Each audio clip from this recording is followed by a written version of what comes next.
Welcome to Ladder Daily Digest. We honor creators, and today we have a special creator, Yogi Tenzin. Welcome to the show. Thank you. Thank you for And having me. I discovered Yogi on Facebook. We have common friends because he lives in Salt Lake City, and I saw that he taught some interesting techniques. What would you call them in the larger scale?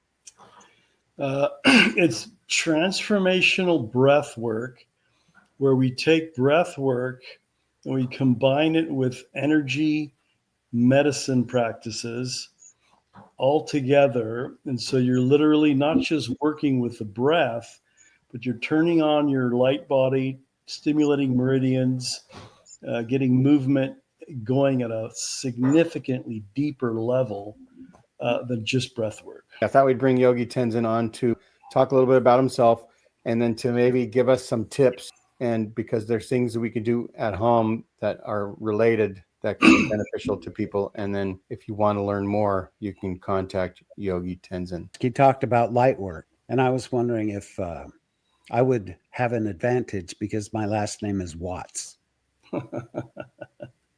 Yeah. Well, the fundamental truth is everybody has an ability to work with life force energy, which I call God energy, to transform, heal, pray, whatever you want. And most of us haven't been educated on how to turn on our light body. We're essentially electromagnetic energy, and we've been conditioned to think we're just a piece of meat, with a heart and blah, blah, blah. And before that even begins, we're light. And we got to know how to work with our light. And that's what that's essentially what I teach. So to summarize, I was born in Hollywood. My first four brothers and sisters were born in Mexico City. The parents were born in Mexico City. Their parents are from Syria, Ireland, Germany, and Aztec. Literally, my grandmother is Aztec Indian. And so I have quite a diverse background. But I was born in, like I said, in Hollywood, one of 7 kids. Parents struggled. I worked hard and played hard and spent about many years in college, UCLA, UC Santa Cruz, and Cal Poly Pomona, where I studied economics and also finance, and then social psychology, where I eventually graduated. I then entered banking, investment banking, and did fine. I invested in some businesses, and anyway, ended up in Salt Lake City doing more corporate finance. At one point, I couldn't do it because there's just so much deception that's legal in the business. And that was kind of draining your life force. Yeah, I would get fired from jobs for saying that's illegal. You shouldn't be doing that. Anyway, I ended up here in Salt Lake and doing that work for a while. And then at one point, I literally couldn't work anymore in the system, however you want to call it. I had a job offer, and I needed money. I was on food stamps. I had just burned the engine in my car, and so I'm literally broke. This is after having made a substantial amount of money, and I'm filling out the paperwork, and I throw up at my desk. So I tore the paperwork up, and I left. And that was 13 years ago, where I began teaching what I've been studying most of my life on my own. But I began teaching full time what I do now, and I've had thousands of students that do the practices. Once you started teaching, did you take on the Yogi name? Actually, no. I was called Yogi Tenzin by the Buddhists in Tibet that have a facility here and that recognize a past life, and then because I've had a past life or a number of past lives in that part of the world, they gave me the name. There's going to be a lot of our listeners who are going to be curious because you are living in Salt Lake if you're associated with the LDS Church. Yeah, my only association with the LDS Church or any church on earth is that we are all one. And that when we all start to realize that we are one, then the world will evolve. And so we have to transcend our attachment to any religious teaching and get to love and oneness. Amen. Amen to that. And I think that Jesus sort of taught stuff like that. Fundamental, yeah. He might have got that from yogis from the Far East, right? The Magi were supposed to be from the East. That's right. He spent gifts. 20 years when he was 12. He literally spent the next 20 years in India, in Tibet, in Egypt, studying with the yogis, studying all the practices that I teach. Yeshua learned 2,000 years ago. There you go. So they haven't updated it then. No, I'm just kidding. Well, I've updated it. I've combined breathwork. I've combined it with meridian stimulation, so Chinese medicine practices. I've combined it with mudras, which is hand movements that manage the flow of energy. I've combined it with movement of many different types, Tai Chi, yoga, martial arts. I combine it with meditation, many different types of meditation. And we bring all these things together. And what happens is it's literally like all this is happening. And when this happens, there's a magnificent and a fast transformation in people's life. They begin healing and discovering and evolving at a rapid rate. And it's the fundamental idea we're talking about here. We're talking about using God's breath, God light, to evolve. Do you have a belief in a supreme being named God? Not the God in the Old Testament or the New Testament. That God is actually an extraterrestrial God. So I do have a belief in source energy that is all loving. The God in the Old Testament, remember, killed the firstborn son, said, do all these things or I'm going to cut your head off. That wasn't the real God. That was actually a long story about that. That was the bad parent. The good parent, bad parent. That was the bad parent. Yeah, it was just, there's a long story about this, but most of this information has been hidden, although it's been rediscovered. And for those people that are choosing to read the Sumerian texts and many of the things that have been deciphered in those languages and the old texts that are out there. So there's different things that different religions or other philosophies teach. Like in Buddhism, it's in enlightenment. Well, it's interesting because I think there's some misunderstanding with Buddhism because the symbol Om is oneness source. And so remember that when Buddha walked, he was coming out of a system that in Hinduism that had multiple gods, and there was a lot of misconfusion, getting people redirected into the god of wealth, the god of happiness, the god of this, the god of that, and it was literally distracting people from their evolution as conscious beings of light. And so that's been because Buddha chose not to talk about a god. It's been misperceived that there's no God in Buddhism, but it's really, there's one creator source energy, and enlightenment is in fact, when Christ says the kingdom of heaven is within you, he's talking about enlightenment. He's talking about the light of your divine essence is right now, right in you and in everybody. And Buddha's talking about the same thing, using different words, but essentially, if you get into any of the Buddhist practices or teachings, they're extremely powerful. In fact, in the consciousness research by David Hawkins, where he evaluates teachings on Earth from 0 to 1,000. 0 is worthless knowledge, and 1,000 is the highest truth possible. The Buddhist teachings and the yoga teachings come in between 900 and 1,000. Christianity's teachings come in about the 500, 600 level. So there's been a lot of deception within teachings that are keeping people separate and apart.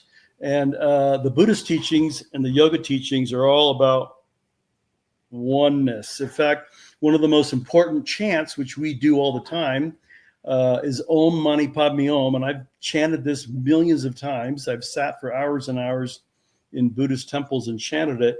And the chant is compassion for all beings. Is that as you're evolving and you become more and more aware of reality and the existence, instead of going into judgment about against those who are less aware than you, or who are suffering more than you, or whatever the problem is, you have compassion for them and you act in service toward them. And that's one of the, this particular mantra has been chanted, probably trillions of times. In fact, when I was in Tibet, no, I was in Nepal. Sorry, I was in Nepal, and I'm in Kathmandu, and I could not believe it. I'm in a downtown mall. Probably half the people had mala beads, and they were chanting. They were in prayer while they were shopping. Now, what's fascinating about Nepal, it's poorer than India, but the people that I met there, their hearts were amazing, and their energy was fantastic. And there's lots of suffering. There's earthquakes that had happened years before. People are still living on their property with all the rocks down, and they're literally in little tents on their living on the roughage where they live. And this was everywhere in Nepal, right? And yet the joy in people's hearts was immense. Now, compare that to America. Compare that to any city I've ever been in. We don't have that depth because of materialism and et cetera. I can go on and on. But there's something very powerful about being in prayer, being chanting, and when you're out shopping. Imagine at your mall seeing people with mala beads, half of them chanting prayers. What would happen to America? Yeah, that'd be good. if that happens. What did you call that numbering system from 0 to 1,000? 0 to 1,000. Yeah, it's called the map of consciousness.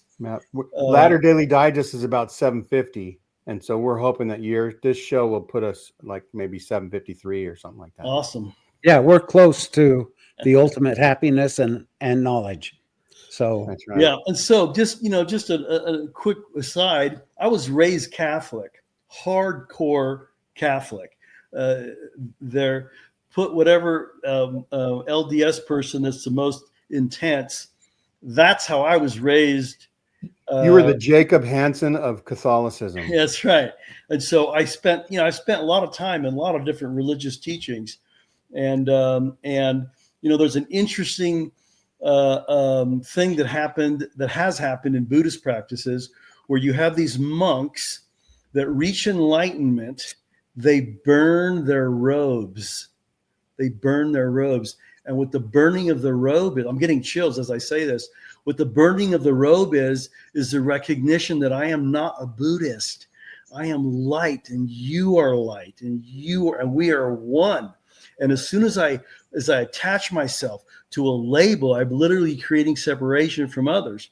And so you have these enlightened Buddhists that burn their robes.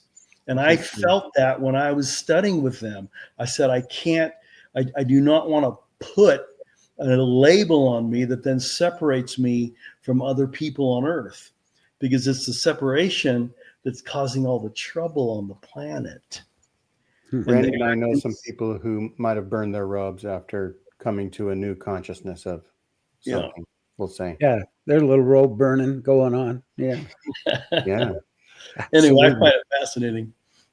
Yeah. So that's interesting. Theory. And it's pretty cool to have you say you've been studying these things since you basically left Catholicism.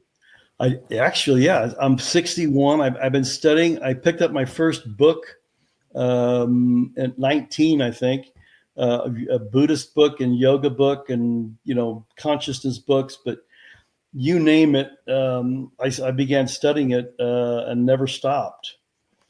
And I was living two lives, I was like a banker with a tie on and with starched shirts and nice suit, but but at night I was reading philosophy books and meditation and anyway all these books and So old teachings. you can't have $1 billion and just buy enlightenment. Is that what you're saying? No.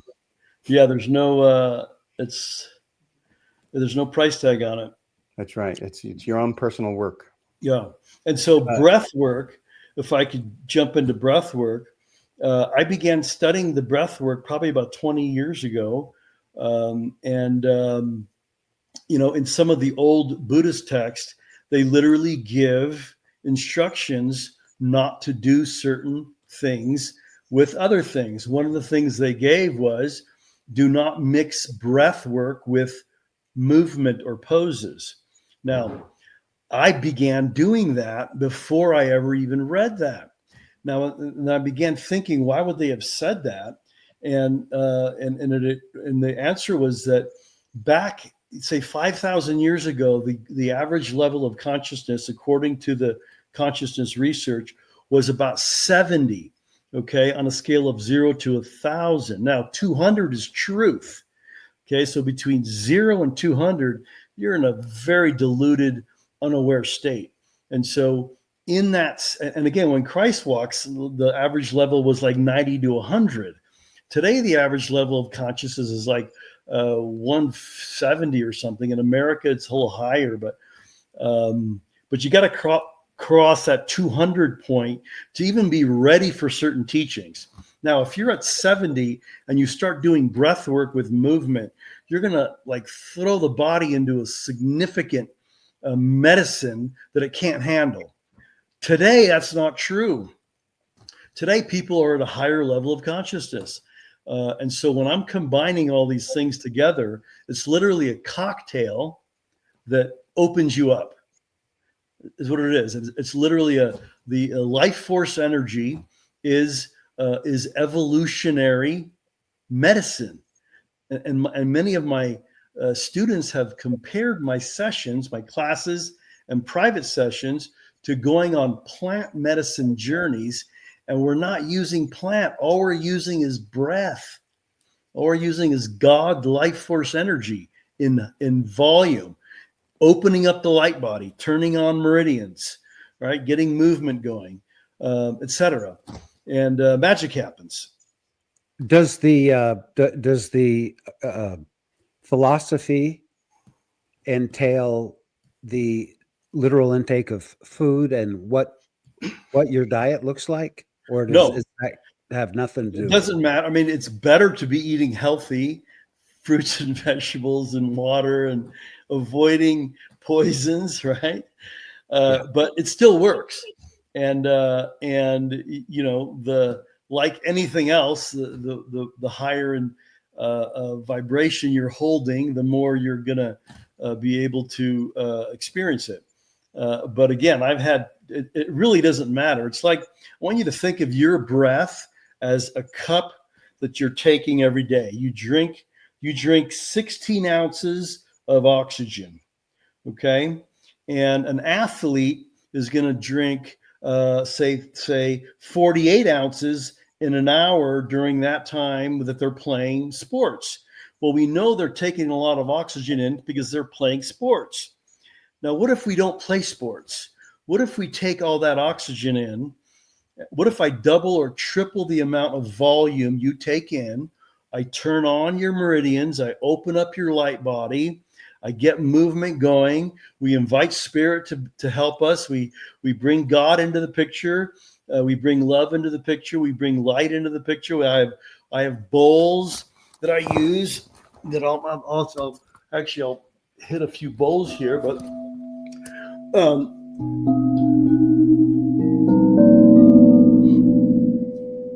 my point is that we use sound, oils, breath, all these things together, movement, significant types of breath, not just the holotropic, which is very common. I might use 5, 10 breath types in a session. I have about 20 or 30 that I teach, but each of these breaths is a different medicine from God that you are absorbing, and it has amazing benefits, and it's free. All you got to do is learn how to use it. Wow, that's really interesting. I know that my fiance and I attend sound baths frequently, and she actually has several of the instruments and wants to start doing them. But it's incredible what it does for your soul to Absolutely. And to have a hit that right note, you know. Right. Well, I have to plug my computer in. Well, the sound is powerful, and you add it with breath work, and what you're getting essentially is a symphony of things that are affecting the body, because the sounds are affecting the body. You're a resonant frequency, and each of those bowls is a different frequency for each of your chakras, of which you have 7 main ones, and then there's up to 13, and there's really in the Indian tradition, every cell is a chakra, every atom's a chakra. So you're literally made of spinning vortices that are absorbing light and unwinding, receiving and absorbing. And I've had people that are not well that I play bowls for no breath work, no practices yet. I just play bowls and they throw up, because sound is a healer. Kidding. Yeah. And so if you're not throwing up in sound bath, that means you're doing better than average. But imagine doing all of it together. So the Beach Boys were really on to something when they came out with Good Vibrations, right? That's right. And of course, sound is, the ultimate. In fact, the Om symbol, Om, right, is oneness, source, creation, energy. And it's literally the equivalent of a Christian saying, "I bow to God." You're literally saying that when you say Om, or any of the mantras that are invoking source creation. Can you think and have it work almost as good, or do you have to verbalize it? Well, I do both. I visualize. I have, one of the things we do in our sessions is also visualizations, where you're tuning into spinning vortices, symbols, etc. And those will literally also affect your consciousness and help you be more peaceful and gentle. And in fact, one of the most fundamental things that I teach is how to open your heart, that your evolution is literally connected to your ability to love, your ability to forgive, your ability to live in gratitude, joy, and thanks for everyone, and to literally live in forgiveness for yourself and for others as your fundamental beginning point of your evolution. Because if your heart's not open, you can have a great brain, you could have read millions of books, but if your heart's closed, you're not moving forward, you're not evolving. It's not so really it comes down to love. Without love, you're not operating at a high efficiency level. That's right. And it's I taught a love class for about 7 years, and I just started doing it again. It's called Infinite Love and Gratitude. And we literally bring in, I help people to tap into their an open heart center, and then we start clearing resentment and unforgiveness and anger and all the things that interfere with your ability to be peaceful and healthy and joyful and etc. And it really does boil down to love thy neighbor. And who's the first neighbor? You got to love yourself, and then you got to love others, and literally you got to bring love into every challenge that you have, and every relationship, good, better, and different, and seek to learn from your challenges, because your challenges are your creation. And what we often do is we blame the challenge, or we get angry at it, or we judge it, criticize it, and we don't stop and say, okay, this is part of my creation. What do I need to learn from it? What is it teaching me about my own reality and how I'm creating conflict? Because if conflict is in your life, it's partially your creation. And anyway, and the best way to evolve through that conflict is to love the conflict and love yourself and love what it can teach you, and love the people that you want to smack, because that smack energy isn't helping anybody. And anyway, it's literally the most fundamental teaching, and it works. It's all about love, as they say. That's right. It really is. That's right.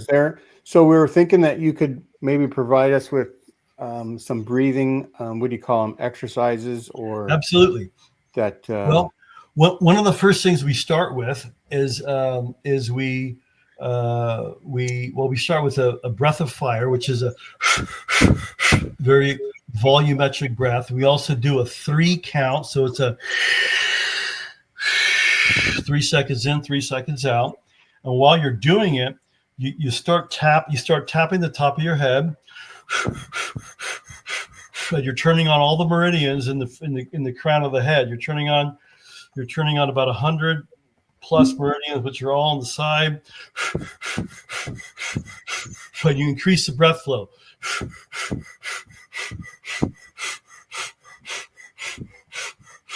So you gotta move, you gotta shift your breathing pattern up a notch. Okay, and so the open mouth breath of fire is coming from my belly. Oftentimes when we start, that's not going to work. So we got to go with the nose. Key here is we want to increase the volume. Okay. And then what we also do is we'll squeeze all the ears. So go ahead and squeeze all your ears. Now you're getting thousands and thousands of meridians in your body. Start breathing in and out deeply and fast.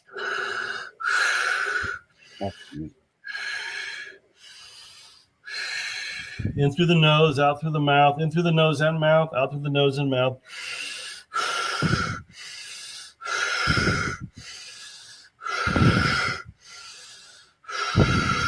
And you'll do that for 1 to 3 minutes.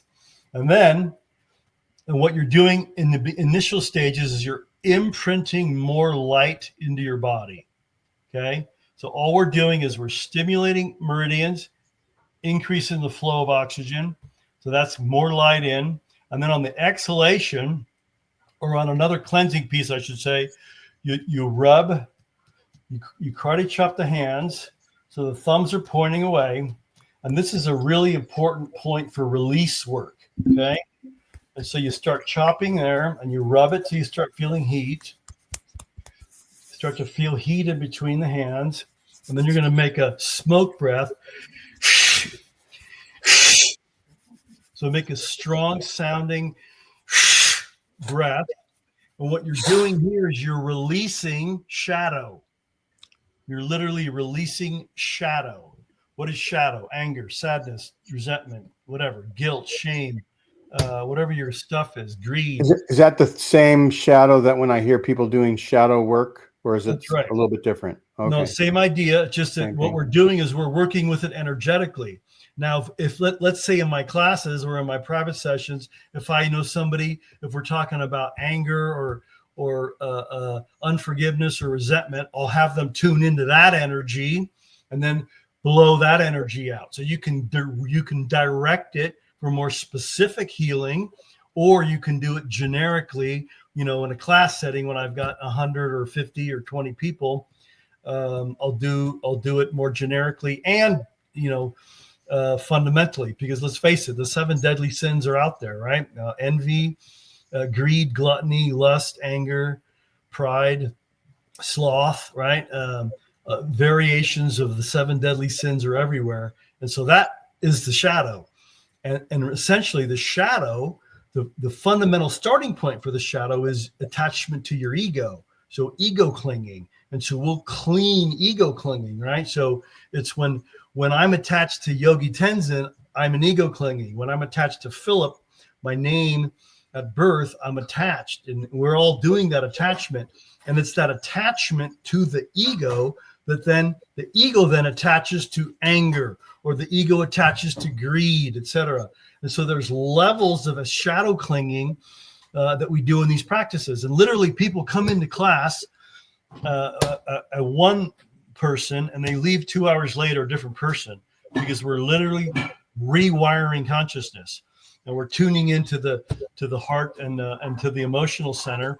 We're using breath as medicine to clean it, and it works powerfully. So, it's one of the oldest methods for healing and transformation on Earth. It's old. So the effects are real time. Yeah, the effects are real time. That's right, immediate. Instant. In fact, one of the challenges I do have in some of my sessions, people come in and they're not ready to deal with what's going to come up for them. And so when you jump into God breathwork, God isn't saying to you, I'm sorry, Randy, but we're not going to cover this over here because you don't like it. Right? Infinite Spirit is gonna put you right where you need to be for your own growth and healing. Tough love. And it literally happens in class. And I literally will have somebody crying on one cushion, and the one person next to him is happy and smiling, and the next person over is like angry, and they're like, looking at me like, I want to get out of here. And it's the same practice, and everybody is getting a different experience based on what the medicine needs to happen for them. Right? Tenzin, I had a friend who, after my wife passed away, he invited me to a hot yoga class. Okay. And I went into the class, and she didn't just jump into yoga. She also did breath work. We were doing vibrational type stuff and pounding on your chest stuff, pounding. Well, actually it was our abdomen, but all around. Okay. Went through the yoga, and we were going to go to lunch afterwards. When we got to the restaurant, I felt this incredible sensation to vomit. Interesting. And I excused myself and went into the restroom, and it's like everything came out of me. And while this is happening, I'm wondering if I'm ill, if I'm sick. But when I was done, I don't think I've ever felt better in my life. Yeah. It was just like this cleansing. So what you're saying really resonates with me, that maybe it was toxins leaving my body. So yeah, toxins, old emotion, trauma. A lot of it is subconscious stuff that we don't even remember, and so we have this misunderstanding again through the Western medicine that makes us think that when something is happening to our body and we're sick, that there's physically something wrong. The other view, which is I think the more true view, is that when our mental and emotional awareness is not healthy and very screwed up, we're going to get physically sick. Now, what happens in these sessions, because I do hot yoga all the time, I've done thousands of hot yoga classes with the breath work that I teach before and after, and literally what happens is, I don't care who you are, how evolved you are or unevolved you are, when you enter into one of these practices, your mud, right, is coming up, and when you express it out, you're literally going through a healing, a vibrational healing that benefits you, right? And so the throw up, the sickness, and even in some of the private sessions, I'll tell people you're going to feel sick for a few days, but you have to be aware what's happening is you're cleansing a part of you that needs to go. And so that totally happens. And it's a good thing. It's really powerful. Yeah. That's right. Well, I like breathing so much, I try to do it every day. Yeah. And I just mean regular breathing. But I'm going to try to do some of these things. I didn't want to get into it while we're talking now because I didn't want to throw up on our Yeah. Well, show. again, I'm happy But, to do a session where I do a 20-minute or 30-minute session because, I've been asked by thousands of people, why aren't you online yet? And I just, my technology skills are not, haven't been great. And I just had people coming to my studio, so I didn't do it. But it is something I want to share with people, and happy to do that. yeah, So so what is the let's schedule that as another show in a month or so. We'll see how we'll try to promote this show and try to get more interest developed in it, and then we'll do that for a follow up, an encore, right? Absolutely. what does a day in Tenzin's life look like? Tell us what your day looks like. Well, no, prior to the renovation and the soot removal, so we'll just kind of exclude that. But typically, I get up early and I read and I go online and I investigate what's happening on the planet. I meditate. I do breath work. I do yoga. I generally do a hot yoga class once every 3 to 4 times a week. I used to do it every day, but I had a brain tumor removed about a year and a half ago, a big one right up here, and Can't vomit a brain tumor out. yeah, and I couldn't. Yeah, that's right. It was like a 2.5 inch.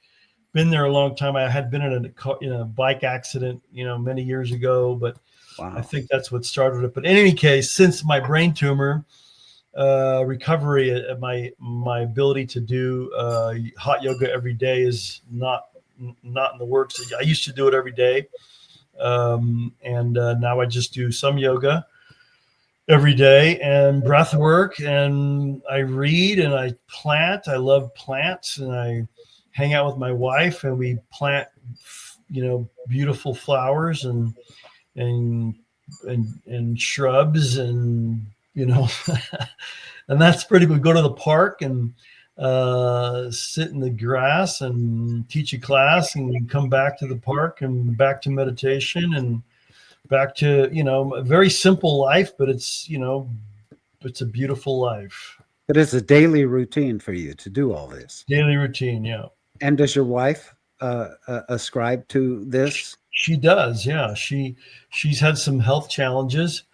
Both of us have, but yeah, she loves it. And some of the practices I teach are very high end in the sense that they're not beginners practices, and so people have to be careful. And so I have different things that I teach to different types of people based on where they're at and their ability to do some of the things. But yeah, she loves it, and we've been together. In fact, she was the one I called when I threw up in that job offer 13 years ago, and I'm broke and I'm on food stamps, and I decided to start teaching full time.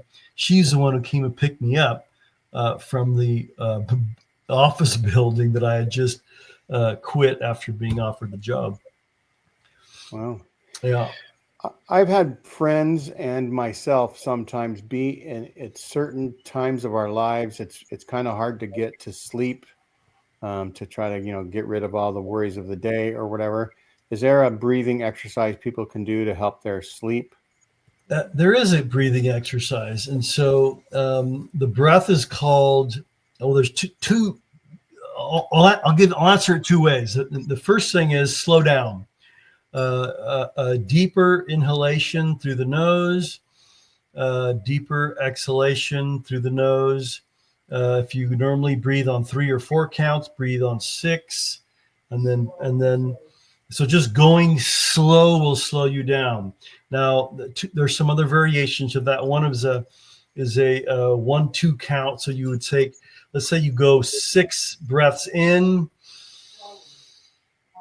you pause for 3, exhale for 6. So you breathe in for 4 seconds, pause for 2, exhale 4, pause for 2, Inhale 4, pause for 2. So that's another variation. And again, whatever your inhale is, you just pause for half. Okay. That's a powerful relaxer. Another one is called a Tesla breath, and it's a 3-6-9 breath, and it's a powerful breath. You breathe in for 3 seconds. You pause for 6. Exhale for 9. I've heard somebody suggest something like that as a way to reset your vagus nerve or something like that. Is that right. what you think happens as well? Well, yeah, there's a lot of stuff on the vagus nerve. I don't talk so much about the vagus nerve, but yes, but just slowing down the breath. What's happening, I think, for many of us is that we breathe shallow, and we don't take it into the belly, and we don't breathe. We don't have a volumetric breath. And so a slow volumetric breath will relax you. And on the East Coast, they have to do the Atlantic City nerve, where in the West here we have the Vagus. Okay. I was waiting for this. I was waiting for the Vegas thing. But here's a real cool breath technique. This is called a hot cold breath. You just do this. You just go like that. You breathe in, and then you breathe out. And on the breathe in, you imagine your spine getting cold. On the breathe out, you imagine the spine getting hot.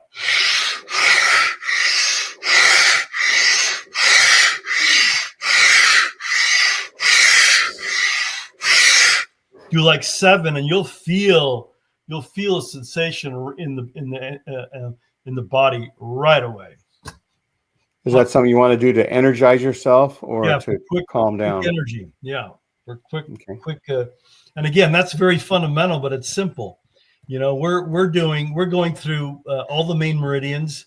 We're got meridians on the head. We're working with the chakras. We're working with the microcosmic orbit. We're working with the extraordinary meridians and the ordinary meridians. Then we're working with the thousands of other pieces, you know, that are all part of this network of light. And that network of light is your consciousness and your hurts and your pain and your hopes and dreams. And when that's flowing, you can step into your life with power and with joy and with confidence and love. Anyway, so we have to open the body up. There's a lot of teachings out there that talk about energy healing, but they have very little practice on how do I turn on this infrastructure of electromagnetic energy so that I can run more energy in and through me for someone else's benefit, right? Anyone can do this, but you still have to know how to do it. And that's what we do every session. I'm a firm believer in this.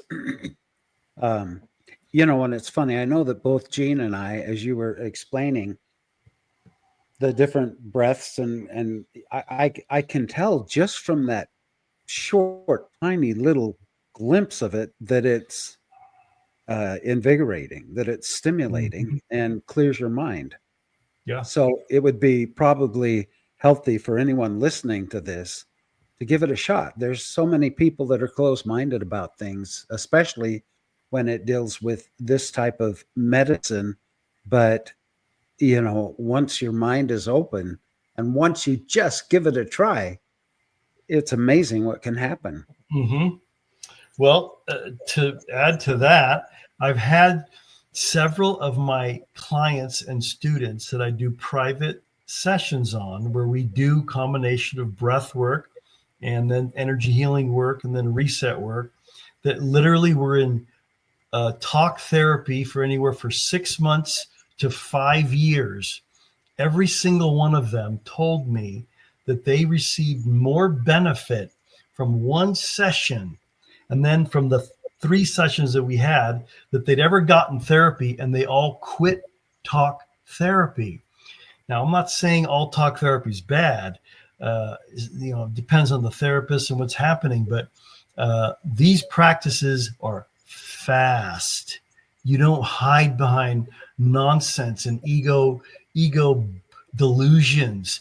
These practices open you up fast. In fact, the first thing that I teach and that I share with a new client is I tell them, I said, "Who are you?" I say, and unless they say I am light, I am oneness, or I am infinite divinity, which most of them don't say, they'll tell me their name, and I'll say, tap the center right now and repeat after me. I am not Mary Smith. There is no Mary Smith. Mary Smith is a creation, is a program creation from my childhood, from the matrix of education and religious training and media and et cetera. You're playing Mary, and who you are is eternal, divine love and light. Eternal. That's who you are. And from eternal love and light, can we then have a more powerful ability to heal Mary, the person you're playing? And they go, and their eyes pop open. They go, yes, because everyone fundamentally gets it. You're divine. You're a piece of God, period. I don't care what you have done, to whom, whenever, whatever you've done, you're light, you're love, you're joy, you're a piece of all creation. And that's your true identity, not the ego you're playing. Anyway, from this piece, literally, I have clients that drop out of talk therapy forever, and they replace it with these practices. I know that's that right. Randy and I are divine light, but we just play podcasters. Yeah. But I'm a little brighter because I have the Watts name. There you go. I know that Gene touched on my name is Judd's son. That's a good point. Pretty bright. Although in the sky. Those of you looking for him, don't try the SUN ending. Tenzin, I know that Gene touched on this, and I just want to make sure I understand, and those listening, do they need to be physically with you, or do you do FaceTime type stuff, or what we're doing here that you can instruct them online? That's correct. I do have private clients that I see on, little Facebook or whatever, some vehicle to do that. And so it's both live and in person and not live. I mean, using technology, and the energy works the same. So we're connected, whether we're all interconnected, and I could literally, and anyone can do this. You can breathe the visual of somebody that you know into your heart, and literally see them in your heart, and then have a conversation with them. And the conversation, of course, that I'm always helping people have is the release conversation. I'm angry you did this, and I choose to forgive you, and I choose to evolve through you, and thank you for helping me, etc. But you bring them into your heart center, and literally I've had students that have done some of these practices that have literally changed an entire office building where they worked and where they wanted to quit. And they literally began their entire floor of all the people that they were interacting with. They shifted from resentment, anger, judgment, and criticism into love and compassion, and their lives changed overnight. Are you talking about an ethereal type conversation with people without a face-to-face? That's correct. That's you correct. Having an ethereal conversation with them. That's correct. Okay. So, and affecting them by sending energy or vibrations. That's right. You just send the clearing energy of it's basically a version of the Ho'oponopono, which is, I'm sorry, I loved you, thank you, forgive me. But I've added, before we get to the I'm sorry, we first get to the I'm angry. You hurt me and I'm angry. And you release your upset. And then you say, I'm sorry, please forgive me, I forgive you. Thank you for helping me grow and evolve. I love you. And you literally keep repeating that.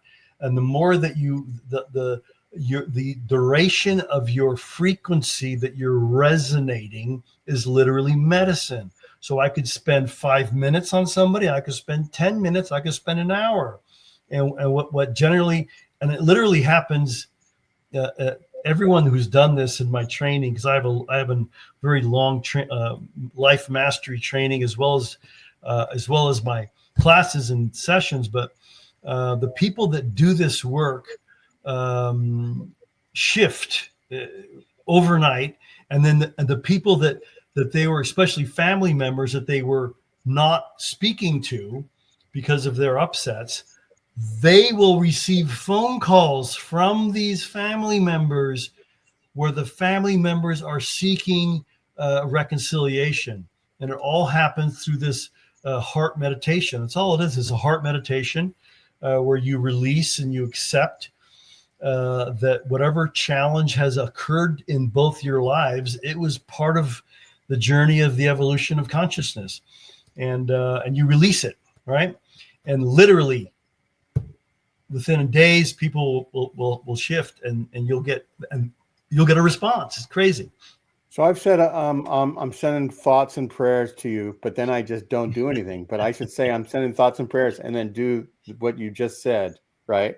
That's As right. a way of sending the vibrations, the good vibrations, after saying the words. Exactly. And to continue on this idea, what we're doing is we're choosing to resonate at a high frequency. So you can, if you don't have issues with people, just send them love. I love you. When you're driving down the street, I love you. I love you. And you literally are vibrating at a higher level of consciousness, because the fundamental truth is that we're all connected, and we all want to be loved, and we all love, and we all need, and everyone's been hurt, and everyone's been afraid, and there's worry, and there's so much chaos in people's heads that what everyone needs is kindness, compassion, and love from other people. And so anyway, it's just, these are fundamental life methods, right? Yeah. So I thought we would do this show so you can give us some, exercises and things to do at home. And also I want you to tell people how they can get a hold of you, and we'll try to also include links in our description of how to move forward if they want to do something with you someday. Absolutely. Yeah. The easiest place is on Facebook is Yogi Tenzin, or my Facebook page, Pranasana Yoga, Transformational Breathwork on the Light Body. I have a couple websites that are, they're out there, and, I don't spend a lot of time on them. But anyway, my stuff's out there. If they type in Yogi Tenzin, there aren't many of us out there. And I have a meetup group. I do, I travel to do trainings, and I help people heal as well. So there's all these things are combined in my practices. It's not just breath work. It's transformation of consciousness. It's energy healing. It's enlightenment training. What does it mean to be enlightened? What does it mean to be walking on the earth as an evolved being? What does that look like? What does that taste like? Is it better than chocolate? It's as good as chocolate. Better than chocolate. That's right. Well, now I don't know that I'm that open-minded. I don't know. Yeah, you're not sure you're going to challenge chocolate's place on the hierarchy. Yeah, that's right. Yeah. Sugar's king. Sugar is still king. That's right. Well, yes. Thanks a lot, Yogi Tenzin, for coming on the show. Everybody like and subscribe. Randy, do you have any other last words you want to offer? I just want to make sure that our listeners understand that they can live on the East Coast and benefit from your teachings right there from Salt Lake City. So that's right. You're actually a worldwide type of a resource for them. And that is right. Like Gene says, we'll include how to get in touch with you. Indeed. And I'll be reviewing this, by the way, on some of these breath methods. Yeah. I'm glad it's being recorded so that I can go and try that. Yeah, and I just gave you a taste. Right. There's so much. Right. Now, is there any breath work Randy can do to grow an inch or two more so that he can come up to my height someday? I don't know about there probably is one, but I don't know it. Yeah, people don't know. Yeah. How tall I am or am not. That's right. We look the same size on right. on TV. But when I visited Gene and stood next to him in the studio, I'm like, oh my goodness, I look like his toddler. So That's right. And I look even smaller when I stand next to John DeLynn. So anyhow, thanks Yogi Tenzin for coming on the show. And feel free to reach out and talk some more. And everybody, send in good vibrations by clicking the like and the subscribe. That sends good vibrations to me. It'll tickle me pink, we'll say. Yeah. And namaste. Namaste. Satanama Oma Om. Om Mani Padme Om. And the final one, Om Namo Guru Dev Namo, one of the oldest mantras. And it's basically saying, I am oneness with Source. I am one with God. And help me. Help me understand. Help me grow. Is that a language or is it a... That is Gurmukh. Gurmukh comes from the Sikh tradition of Kundalini yoga. Om Namo Gurudev Namo. Basically, it's like an Indian person. It's like a Christian saying, I bow to God. Same intention. Gotcha. Right. They all have the same intentions. That all over the world, people have been doing stuff like that, right? That's because generationally, back thousands and tens of thousands of years, we'll say. Thanks a lot. I've learned a lot, and I will take my breathing a little bit more seriously in the next few days and hope that it lasts even longer than that. Have a great, everyone, rest of 2025. Bye-bye. Indeed. Thank you very much. Bye-bye. Thank you. For now.